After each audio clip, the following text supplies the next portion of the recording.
ರಾಜಕೀಯ ಕ್ಷೇತ್ರಕ್ಕೆ ಕೂಡ ಒಂದು ತುಂಬಲಾಗದ ನಷ್ಟ ಅಂತ ನಾನು ಅಂದ್ಕೊಳ್ತೀನಿ. ಯಾಕೆಂದರೆ ನನಗೆ ಸುಮಾರು 20 ವರ್ಷಗಳಿಂದ ಅವರ ಪರಿಚಯ. ಅವರು ಶಾಸಕರಾಗಿ, ಸಂಸದರಾಗಿ ಮತ್ತು ರಾಜ್ಯ ಮತ್ತು ರಾಷ್ಟ್ರದಲ್ಲಿ ಸಚಿವರಾಗಿ ಉತ್ತಮವಾದಂಥ ಸೇವೆಯನ್ನು ಈ ನಾಡಿಗೆ ಕೊಟ್ಟಿದ್ದಾರೆ. ಅಂದರೆ ನನಗೆ ತುಂಬ ಅವ್ರು ಇಷ್ಟ ಆಗಿದ್ದು ಅಂದರೆ ಅವರ ವ್ಯಕ್ತಿತ್ವ. ಅವ್ರ ವ್ಯಕ್ತಿತ್ವ ಬಹಳ ಇಷ್ಟ ಇತ್ತು. ಅಂದರೆ ಈಗಿನ ಪ್ರಸ್ತುತ ರಾಜಕಾರಣಿಗಳಿಗೆ, ರಾಜಕಾರಣಕ್ಕೆ ಅವರೊಂದು ಆದರ್ಶ ಅಂತ ನನ್ನ ಭಾವನೆ. ಅವ್ರ ಮಾತಲ್ಲಿ ಯಾವಾಗಲೂ ಒಂದು ಹಿಡಿತ ಇತ್ತು. ಬಹಳ ಬೇರೆಯವ್ರನ್ನ ಗೌರವಿಸ್ತಾ ಇದ್ದರು ಮತ್ತು ಕಿರಿಯ ರಾಜಕಾರಣಿಗಳಿಗೆ ಪ್ರೋತ್ಸಾಹ ಕೊಡ್ತಾಯಿದ್ರು. ಅವರನ್ನು ಬೆಳೆಸಬೇಕು, ಅವರನ್ನು ಮುಂದೆ ತರಬೇಕು ಅಂತ. ಅದು ಒಂದು ದೊಡ್ಡ ರಾಜಕಾರಣಿಯ ಒಂದು ರಾಜಕಾರಣಿಯಾಗಿದ್ದರೂ ಕೂಡ ರಾಷ್ಟ್ರಕಾರಣಿಯಾಗಿ ಅವರು ಕೆಲಸ ಮಾಡಿದರು.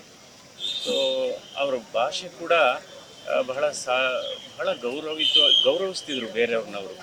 ಅದು ಇಷ್ಟ ಆಗ್ತಾಯಿತ್ತು. ಹಲವಾರು ರೋಗಿಗಳ ಸಂದರ್ಭದಲ್ಲಿ ಹೃದ್ರೋಗಕ್ಕೆ ಸಂಬಂಧಪಟ್ಟ ರೋಗಿಗಳ ವಿಚಾರದಲ್ಲಿ ನನಗೆ ಫೋನು ಮಾಡ್ತಾಯಿದ್ರು.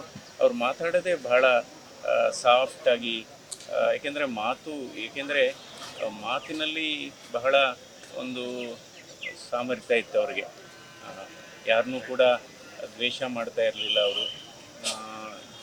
ಆ ವ್ಯಕ್ತಿತ್ವಕ್ಕೆ ಯಾವಾಗಲೂ ಬೆಲೆ. ಈಗ ನೋಡಿ, ವ್ಯಕ್ತಿಗಳು ಬಂದು ಹೋಗ್ತಾರೆ, ಆದರೆ ವ್ಯಕ್ತಿತ್ವ ಯಾವಾಗಲೂ ಉಳಿಯುತ್ತೆ.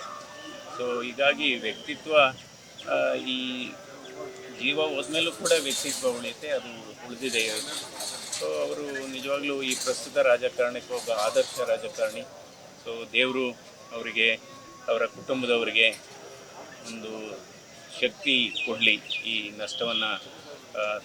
ಅಂದರೆ ಅವರ ಸಾಧನೆಗಳು ಯಾವಾಗಲೂ ಮಾತಾಡ್ತಾ ಇರುತ್ತೆ. ಯಾಕೆಂದರೆ ಮನುಷ್ಯ ಒಂದು ಅಂತ್ಯ ಇರುತ್ತೆ, ಬಟ್ ಅವ್ರ ಸಾಧನೆಗಳು ಯಾವಾಗಲೂ ಜೀವಂತವಾಗಿರುತ್ತೆ ಅಂತ ನನ್ನ ಭಾವನೆ.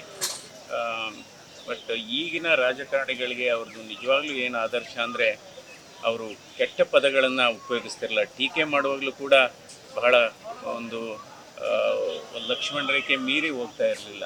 ಸೊ ಅಂದರೆ ಅವ್ರಿಗೆ ಈ ನಾಲಿಗೆಯ ಮೇಲೆ ಒಳ್ಳೆಯ ನಿಯಂತ್ರಣ ಇತ್ತು. ಇದು ಬಹಳ ಮುಖ್ಯ.